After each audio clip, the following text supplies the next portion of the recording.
Guilty. That's the verdict against Michael Nelson of Big Bay. The vehicle he was driving hit and killed 54-year-old Robin Rajoy last December. The jury this afternoon convicted Nelson of leaving the scene of a fatal accident. TV6's Jennifer Perez has been following this case, and she was in court for today's verdict and joins us now. Jennifer?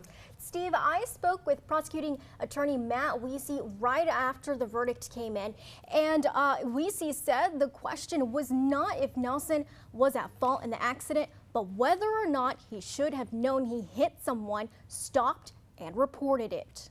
How does the jury find, guilty or not guilty? We found the defendant guilty, Your Honor. After 4 days of the trial and a few hours of jury deliberations, a guilty verdict for Michael Nelson. During Nelson's testimony, he admits to having a couple of alcoholic beverages at the Thunder Bay Christmas party, but says he wasn't under the influence while driving along Lighthouse Road. Nelson says he did hit a small object on the way back home. Very small. It was like, I would describe it as, an ice chunk that falls out from your wheel well, or a piece of tree branch, or I don't know what it was. He says he felt a bump when he hit the object, but nothing that would be dragging or knocking underneath the vehicle. I can't accept it, no. Even though it looks like it may have happened, but I cannot get my head around it. No, it just doesn't seem real to me that it was Robin that I hit.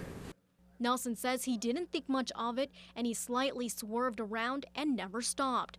But accident reconstructionist Sergeant John Bruno says based on evidence at the scene, the vehicle couldn't have kept going. The body nears its final rest position, it actually starts to turn uphill and travels uphill, which is not consistent with the body traveling on its own.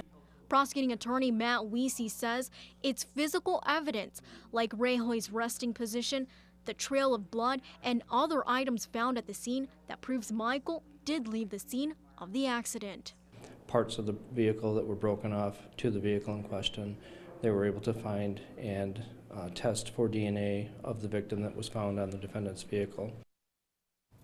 A sentencing date will be determined tomorrow. Nelson could face up to 15 years in prison. He continues to be free on bond, Steve. All right. Thanks a lot, Jennifer.